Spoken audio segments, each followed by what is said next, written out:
का सबसे बड़ा हमला।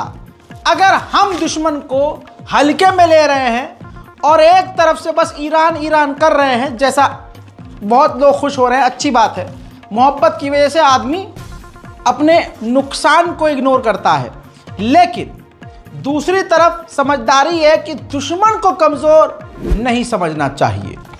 हज़रात मोहतरम, इजराइल ईरान पर सबसे बड़ा हमला करने वाला है। ईरान से जुड़े लोग और ईरान में जिसके परिवार के लोग रह रहे हैं भारत के, वो अपने बच्चों को थोड़ा अलर्ट कर दें। खबर यह है, इजराइल के डिफेंस मिनिस्टर ने सबसे बड़ी बात कही है, जुमले ध्यान से सुनिएगा। डिफेंस मिनिस्ट्री जो इजराइल के हैं, उन्होंने कहा कि हमारा हमला डेडली होगा, यानी तबाही मचा देने वाला होगा और सरप्राइजिंग होगा। यानी कब हमला करेंगे, दिन में करेंगे, रात में करेंगे, किस जगह करेंगे, ये ईरानियों को पता ही नहीं होगा। साथ में उन्होंने कहा कि हम बड़ी तबाही मचा देंगे और ईरान इस हमले को हमारे जिंदगी भर याद रखेगा। सुनिए।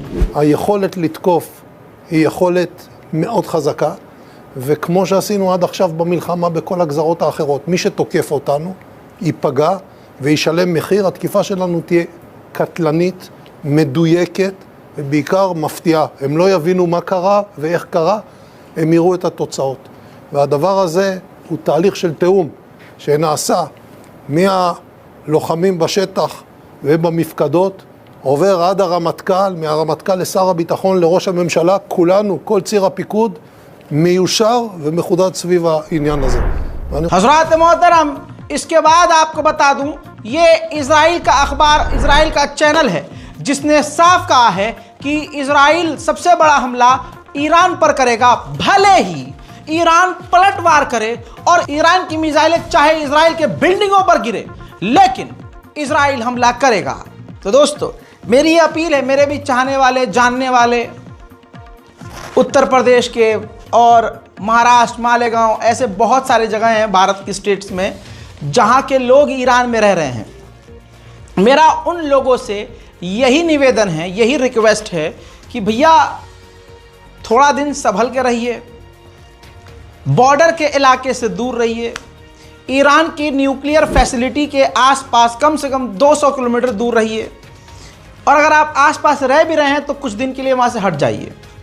साथ ही जो ईरान की ऑयल फैसिलिटीज़ हैं और जो बेसेस हैं, जहाँ मतलब मान लीजिए कि 150 किलोमीटर के दायरे में आपका मिलिट्री बेस मौजूद है, आपके मिलिट्री बेस मौजूद है ईरान का, तो भैया आप उससे दूर रहिए। ये तो हम नहीं कह सकते कि सिविलियंस के इलाके पर इजराइल हमला करेगा, लेकिन अगर वो हमला करेगा भी तो वो nuclear facility, oil facility, police camp या फिर एयरबेस, यहाँ तो ज़रूर करेगा एयरबेस पे, और ईरान के इंटरनेशनल एयरपोर्ट से भी थोड़ा सा गैप बना के रखिए। अब कहने वाले कोई मौलाना साहब कह देंगे अरे हम ये कर देंगे, हम वो कर देंगे, ईरान इतना कमज़ोर नहीं है। अरे बाबू, कमज़ोर नहीं है वो, चलो ठीक है, लेकिन ये बात ईरान भी जानता है कि वो अपने एयर डिफेंस सिस्टम में, डिफेंस वाले मामले में इतना मजबूत नहीं है, ये जानता है। तो मिसाइलें तो आएंगी और आएंगी तो गिरेंगी भी, पप्पी लेके तो जाएंगी नहीं कि चली गई, फिर ऐसा तो होना नहीं है। तो समझदारी इसमें है कि आपका अगर ईरान में कोई जानने वाला है तो ईरान पर है बड़ा ख़तरा।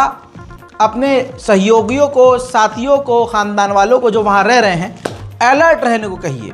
और मैं तो यही कहूँगा, और पिछले कई हफ्ते से मेरे दिमाग में चल रहा है, और जो मेरे जानने वाले हैं उनसे मैंने कही दिया है कि अगर आप ईरान में हैं, तेहरान में कहीं भी हैं, तो बेहतर है कि अपने परिवार के पास वापस कुछ दिन के लिए आ जाएं। जब हालात सही हो जाए तब वापस ईरान चले जाइएगा। हजरात, उधर 50 मिनट तक नेतन्याहू से कमला हैरिस और बाइडन ने फ़ोन पर बात की है, 50 मिनट।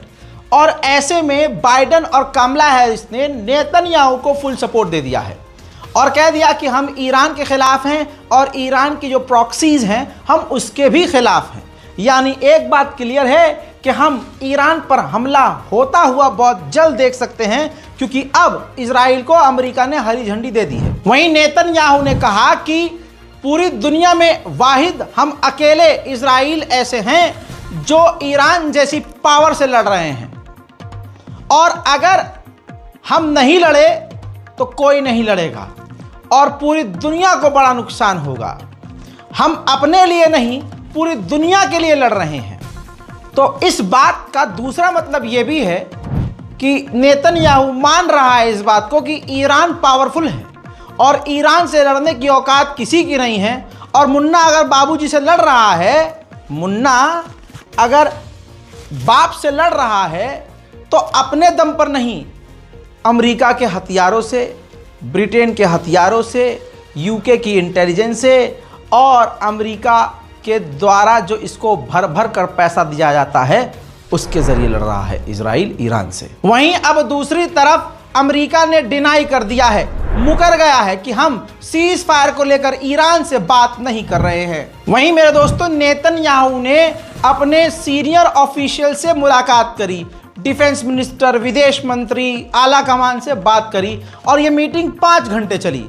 और इस मीटिंग का हल ये निकला कि फैसला लिया जा चुका है कि ईरान पर इजराइल हमला हर हाल में करेगा। पिछले कई सालों में इतनी फ्लाइट्स दुनिया भर की अफगानिस्तान के ऊपर से नहीं गुजरी जितना इस वक्त अफगानिस्तान के ऊपर से गुजरी हैं।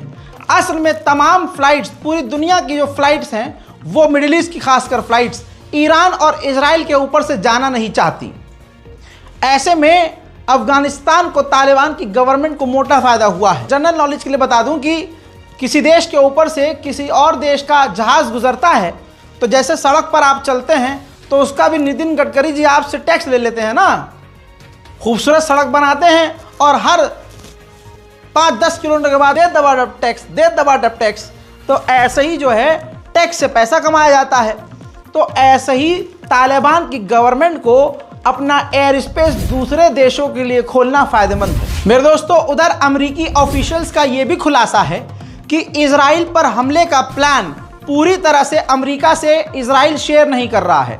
नेतन्याहू तमाम चीजें अमेरिका की गवर्नमेंट